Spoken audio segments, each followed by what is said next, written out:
You are welcome, students. Today we are going to take the first lecture under the topic, the second topic here, which is physics O level. Today we are going to look at physics.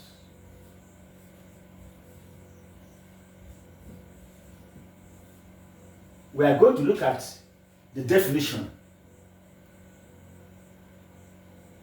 of physics, as well as the overview of this subject called physics. As you can see on the board, the universe is divided into two things. Nature blessed us in this world with two different classifications. One is called living things, and the other one is called non-living things. All living things satisfy this. Mr. Niger D. M stands for movement.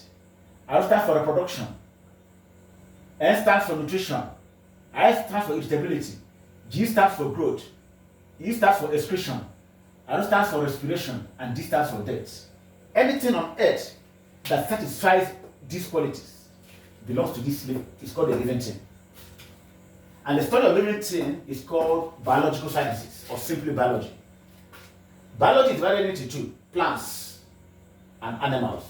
Study of plants is called botany, while the study of animals is called zoology. Now, anything on earth that fails to satisfy this Mr. Niger D automatically is called a non-living thing. This is natural classification: living thing and non-living thing. And the study of non-living things is called physical sciences. Physical sciences is divided into two: chemistry and what? Physics. The other time we talked about chemistry, the makeup, the origin of chemistry, the makeup and the definition. Today we are interested in what? Physics. What is physics all about? Physics deals with what? The energy that is stored inside matter.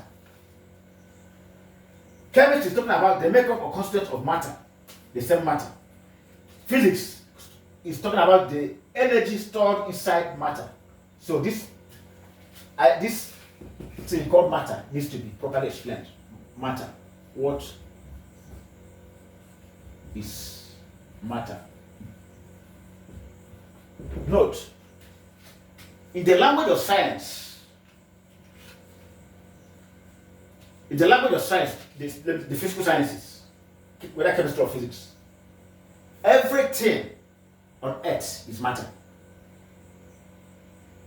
Whether that thing is solid or liquid or gaseous. If something is liquid, your mind should go to taste like water. If something is solid, you go to solid taste like rock. Even this good is solid. Gases, the air or breeze you breathe in, these are gases. So everything, the language of science, everything on earth is matter. The universe is made up of two things. The earth is made up of two things. Either if it's not matter, what then is it? Is energy. So as you look around you, anything is matter. If it's not matter, it's energy. These are two things that make up the earth. Now, what is matter? As we are told right from our early school time, matter is anything that has weight. Anything that has weight and occupy space. Take note. Something must have weight and occupy space. This wood I'm holding has weight. Can it occupy space? Yes. Any place I keep it, it must take a certain position. Let me place it here. It has taken a certain portion of this thing I'm holding. Look at it. And this place it is now, nothing again can be here. Or unless you decide to add something on top. But if in this particular position, it has taken it up. What else can be here? So anything that has space, anything that has weight and occupies space. When I talk about weight, that is clear. As it holds something like this, know whether that thing has weight or not. Even air has weight.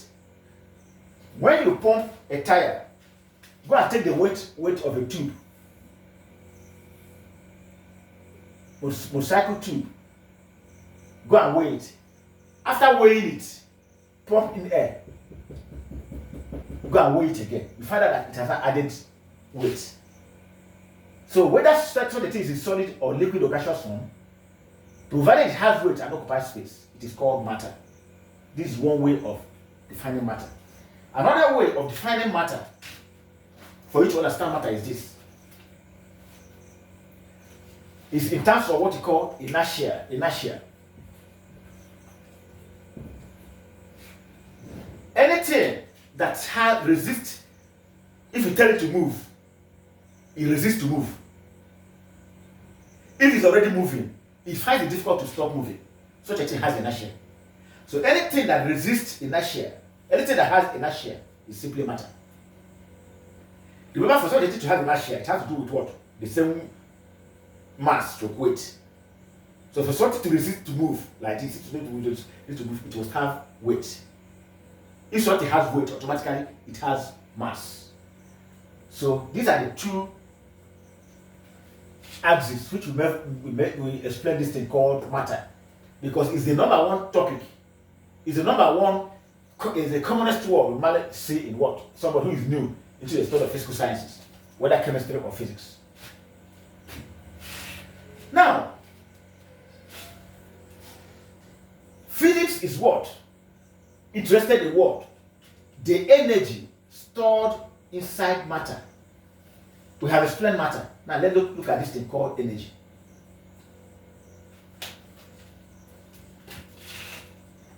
Anything that enables work to be done must have energy.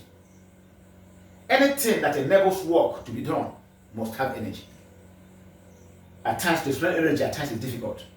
That's why we relate it to work. We relate it to heat, force, and motion. For instance, let me give you this explanation for you to understand this thing called energy.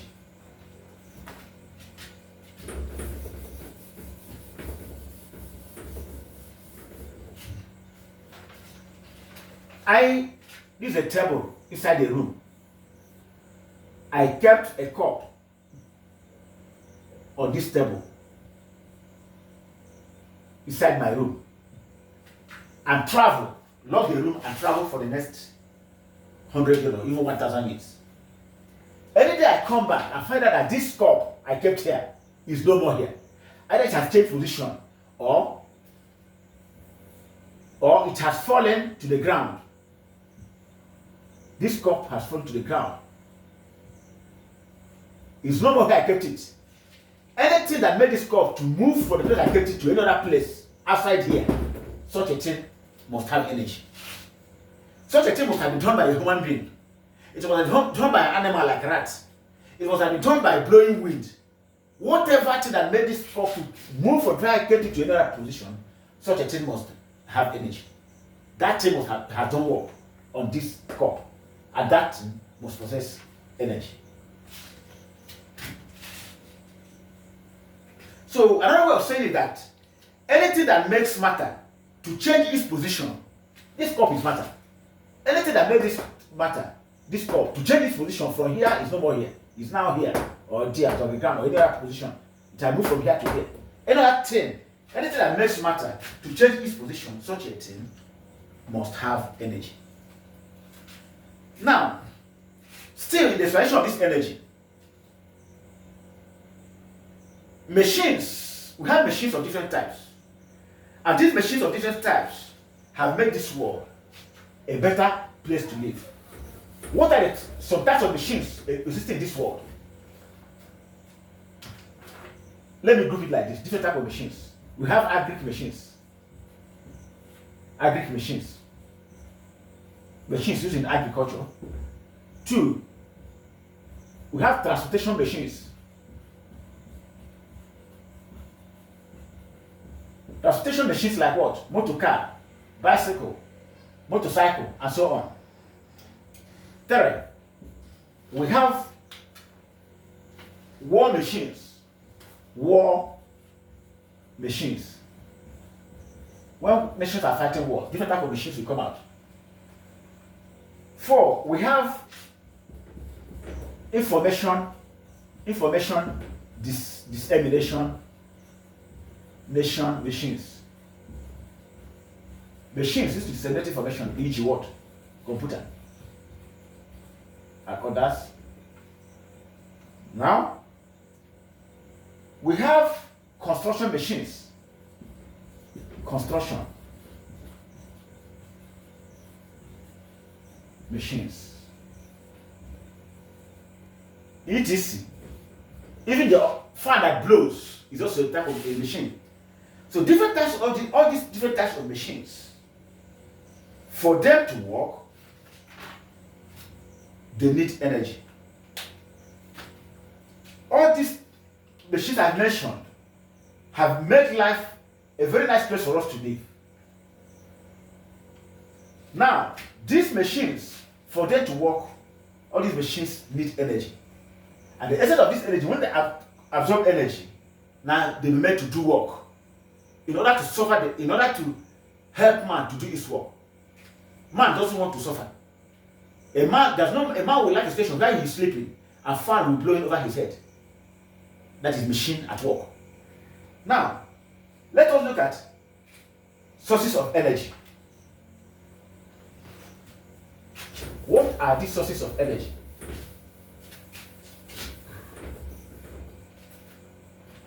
Sources.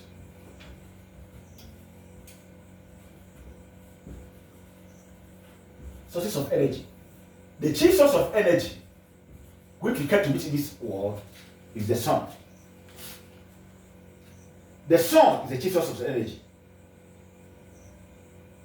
Other sources of energy, other energy sources of energy, which man acquires is one. We have energy. The energy needs of the world also do come from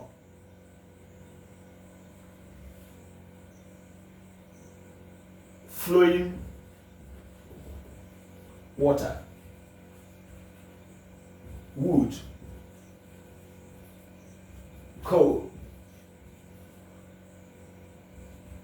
oil, and gas, and so on. These are the various forms of energy which mankind relies upon in order to drive all these machines I listed here. Agricultural machines, transportation machines, war machines, information dissemination machines, construction machines, and other things. I'm sorry, road construction machines. Road construction machines.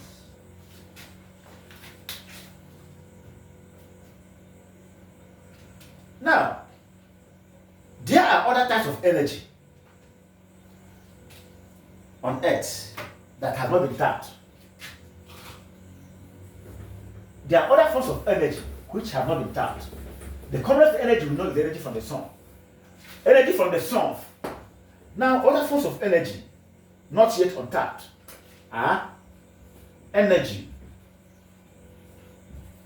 from the interior of the earth to energy from dustbin.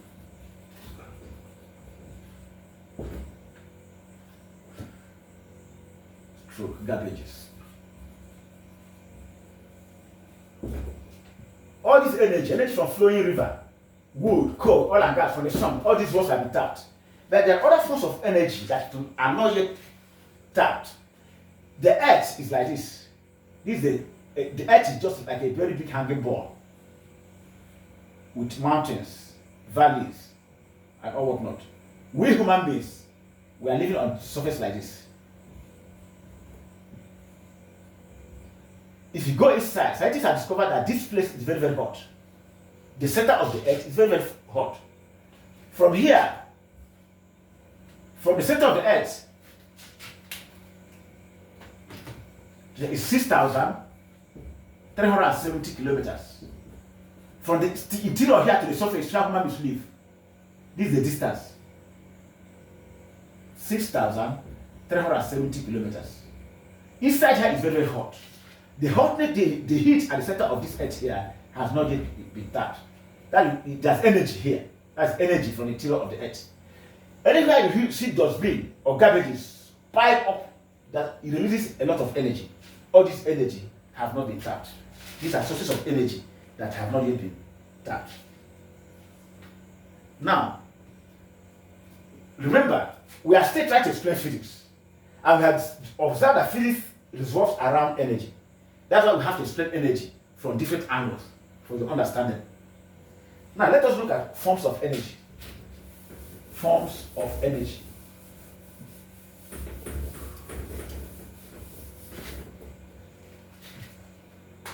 Forms of energy. Forms of energy. There are many forms of energy. There are many forms of energy. But the one I'm going to describe here, explain here, we will explain two and mention others by mention for now, because we will later come to it. What you are just doing today is definition, and overview of physics. So this other forms of energy is what we call kinetic energy.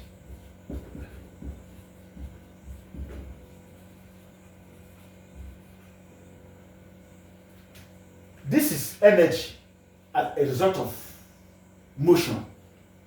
When matter exhibits itself because it's in motion. Look at these two things, for instance. If you have a truck, a car, a small car,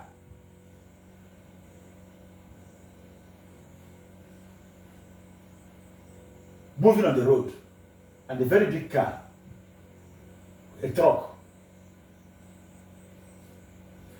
all moving on the road. And these two vehicles, one is small, one is big, skid off the road and run into the street. You can agree with me that this one that is bigger, has bigger mass, will cause more havoc than this one.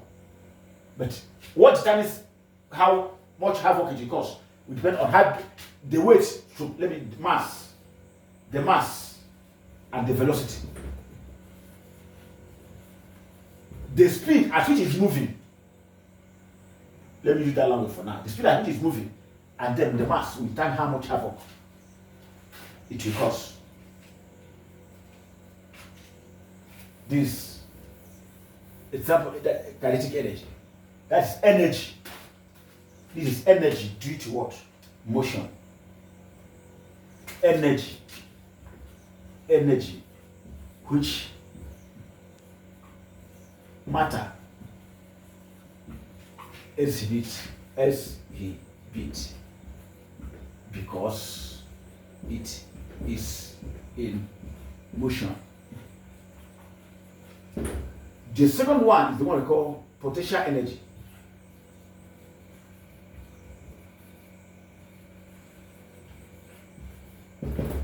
This is the energy which matter has because of its position. This is the energy which matter has because of its position. The position defines itself with that type of energy matter has. As a result of its position is called potential energy. We will come back to all this energy. The time we treat them as a full-fledged topic. What I just done today is what I can call overview of physics. Now, other forms of energy are other forms of energy. Other forms of energy are electrical energy, chemical energy. The food you eat, in your body and the make you have energy, that is chemical energy.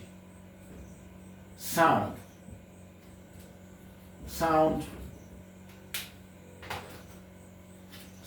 energy, heat energy, mechanical energy, magnetic energy,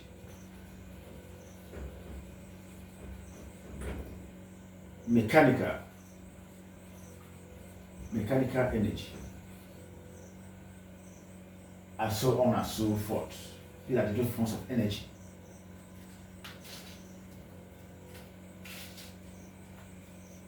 Forms of energy, heat energy, electrical energy, mechanical energy, and so on. Now, let's look at the principle of conservation of energy.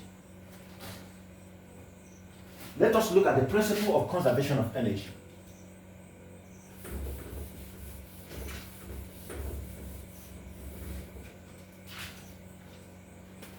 Principle of conservation.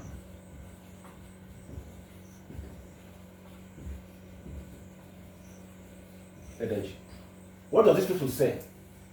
Energy can neither be destroyed. Energy can neither be created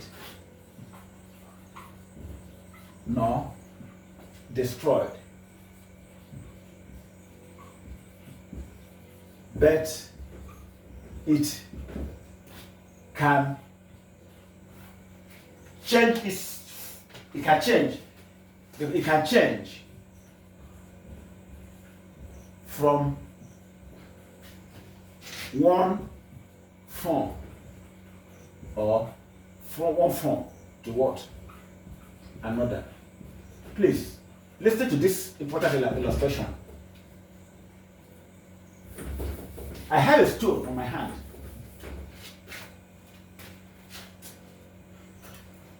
With that stone, you hit this, you throw the stone on the wall like this. Fear!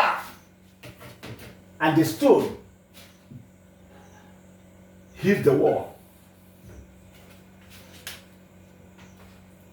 And the stone hits the wall at this point and then falls to the ground. Look at the scientific explanation of what happened through energy. The food you eat, carbohydrates, many carbohydrates, and other food like protein, carbohydrates, and whatnot, has given you energy. That energy gave you is called chemical energy. The chemical energy gave you, you transferred it to the stone and throw it, converting that chemical energy in you into kinetic energy. As the stone lands on the wall, you hear sound. Wow! That is sound energy. That place that stone lands, go and touch that point. You find that place is a bit hot. That's the heat energy. You can imagine how many energy have involved here. This is what we call transformation of energy, conservation of energy. Energy is featured for one form or the other. With this, you are standing here. You are holding the stone. You throw the stone. Before you throw the stone, what happened? You must have eaten food. You have energy inside you. That's chemical energy. Energy from carbohydrates and other food, protein and whatnot. It has given you energy. And that chemical energy you transfer it to this stone and throw it. The chemical energy in your body has given to this stone and converted to kinetic energy. Immediately it lands on this wall, it makes a noise. Boom! That is sound energy. And then it will fall to the ground. Go and to that point where that stone landed. That place will be a bit hot. That is heat energy. So this is a simple example for the explanation of principle of conservation of energy. Energy can neither be created nor destroyed. That's the explanation of that. Now let's look at the law of conservation of energy. Can be put in another form. There's another way we can put this law of conservation of energy. The law of conservation of energy, we can put it in another form. That form is what? Within an isolated system, energy can change from one form to another, but the total amount of energy always remains the same. When energy changes form, it may appear that such energy is being newly created or is about to intermittent, but that is not so. We can put this matter energy principle, we have put this law of conservation of energy in another way. The total amount of matter and energy in the universe does not change. This is one of the most important principles in the study of science. Now, let's look at a very important form of mass-energy relationship. A very important principle of mass relationship called mass-energy relationship. Mass-energy relationship.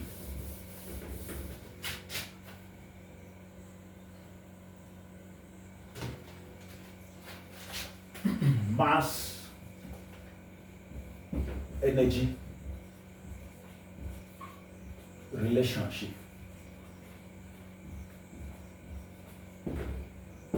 These are another important relationship in science. This formula E equals mc squared, where E is what? Energy. M is what? Mass. C, which is equal to 300 million meter per second, or 3 times 10 to the power 8 meter per second seconds. This is the speed of light. This, what is it saying? That mass is energy, energy is mass. What is it telling us? That every matter has energy, although we know that some matter has more energy than others. Some matter, let me say, is e.g. uranium. This is an element that exists inside the Earth crust called uranium. If this uranium is subjected to a very exciting condition, it will release a very high amount of energy. So much that amount of energy it will release, that amount of energy, as in the mass is 3 kg. You multiply it by 3 times, multiply by 300 million, all squared. When you divide this, solve this thing out, square this, multiply by 3, you will get a very large amount of energy after destroying this mass of 3 kg. By the time you destroy this mass, this 3 kg of this mass will disappear, vanish. You will see it again. Now what you see is what? Energy. A very large amount of energy. That's why this formula tells us that mass can be converted to energy. Energy can be converted to what? Mass. This formula was discovered by Sir Albert Einstein. He was a very great scientist, one of the great scientists that ever lived, Albert Einstein.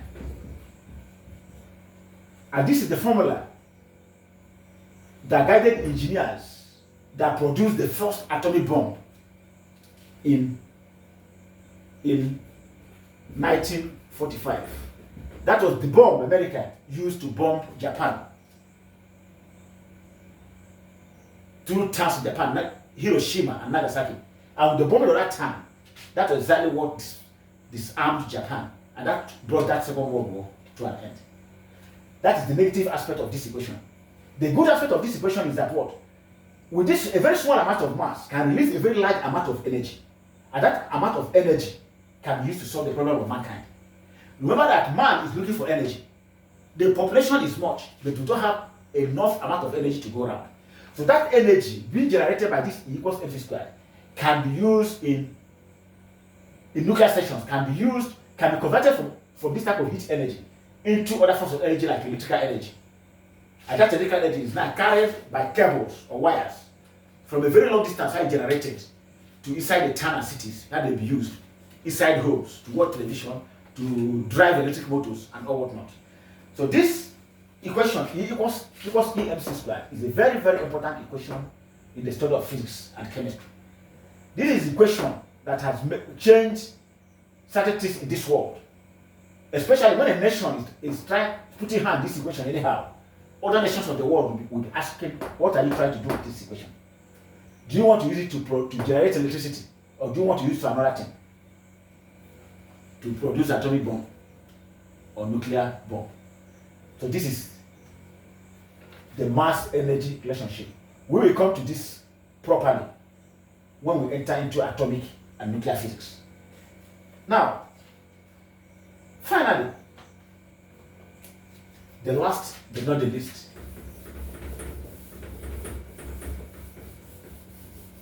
note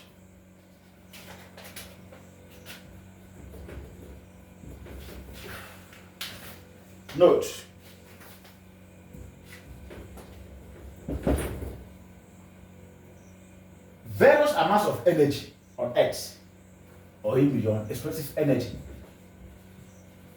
It expresses itself in the form of heat. From heat, you get the spread itself in the form of force. From force, what now you see is what? Motion. What type of motion? This is another important aspect of physics. What type of motion? Motion is straight line, linear motion.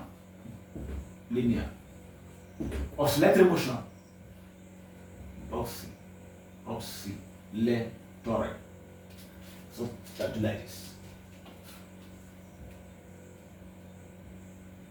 Random motion.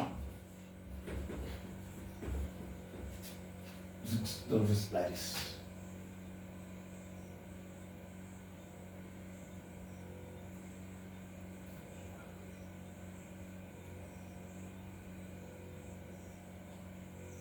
Rotational motion, rotate. You know what I mean by rotate.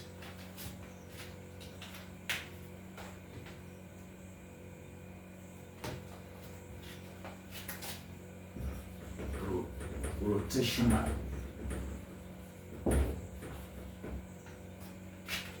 So, what are we trying to say? Different types of energy. What led us to this is that physics is involved. What physics is all about is more of energy. Different forms of energy will come across on Earth. They express themselves in the form of what? Heat. After heat, what do you expect? Force. That force that you now need to work will now be done in the form of motion. So that's why everything about force and motion, everything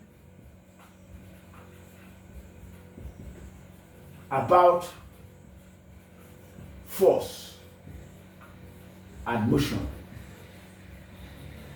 we will study it under Newton's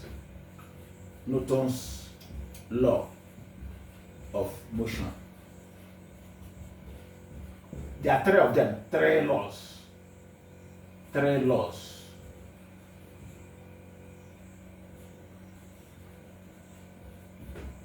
These laws were devised by Isaac Newton.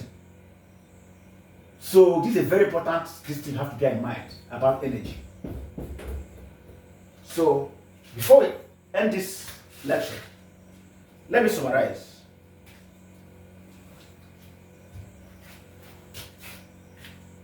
The universe is divided into two: living things and non-living things. And non-living things, non-living things, non-living things, is further divided into two: chemistry and physics. Chemistry is interested in what? Matter. What is inside you? What is inside this thing? What is the structure of the makeup of this matter? Matter. Why physics is interested in what? What is the energy inside matter? Because mankind needs energy to do one form of work or the other. We have agricultural machines that do work. Road construction machines, war machines. You see fan blowing, all those things are there that do work. Chemistry is talking about what is inside matter. Physics is concerned with energy inside what? Matter. So you see the same matter. Then what then is matter? It was explained. Anything that has weight and occupies space is matter. Anything that resists is state of motion. Now this is inertia. It's here. You tell it to move, it's finding it difficult to move. It's already moving. You tell it to stop, it's finding it difficult to stop. Such a thing has inertia. And anything that has that property is called matter. So we have explained matter from two angles. Now, out of energy, which physics is concerned all about. I gave an example of you kept a cup on the table and traveled for 1,000 years. Any day you came back to your house, opened the room, and found that cup has left the position where you kept it. It's now somewhere else. Or it has fallen on the ground. So the only thing that can make it to change its position is what? It's something that has energy.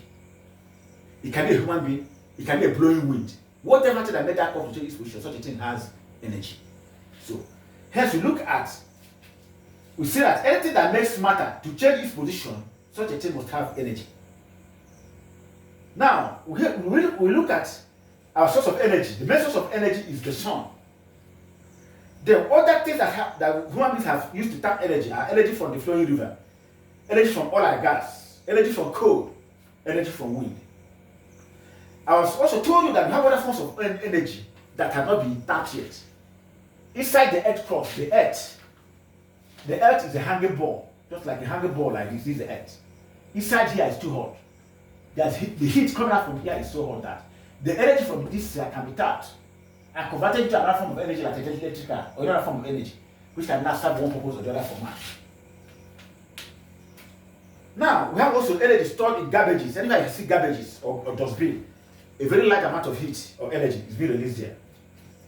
Now we look at forms of energy. The commonest forms of energy we want to talk about is kinetic energy and potential energy. Other forms of energy are chemical energy, heat energy, electrical energy, magnetic energy, sound energy, and mechanical energy.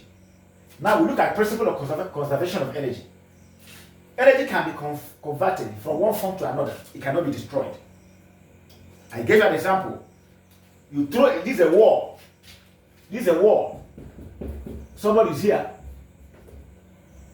This is your hand. You throw a stone and throw it on the wall. You hit this wall. And the stone falls to the ground. What happened? The scientific explanation of it is this.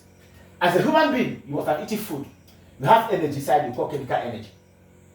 That chemical energy, you have to transfer it to this stone to hit it and throw it here. By converting it to kinetic energy, energy of motion. Once it hits here, it will make a noise. Boah! You hear a sound. That sound is sound energy. And the thing falls to the ground. Now go and touch that place, the thing hit the wall, touch the pit, it will be hot. That is not heat energy. So you can see how one form of energy has now been converted to other forms of energy. Then we look at the mass energy relationship. Mass energy relationship, that is the word of Albert Einstein, who discovered this formula. E equals mc squared. He discovered it in the laboratory. But many years later, it was confirmed experimentally in the laboratory by Marie Curie. And her team confirmed this thing that was discovered through mathematics was later confirmed in the laboratory thousands of years later. Which was many years later.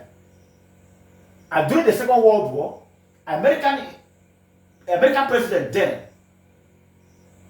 Franklin Roosevelt, assembled a group of engineers and told them that they should use this formula to produce a bomb. That was when this formula was used to produce a bomb. What the bomb is used as weapon of war is what? Heat.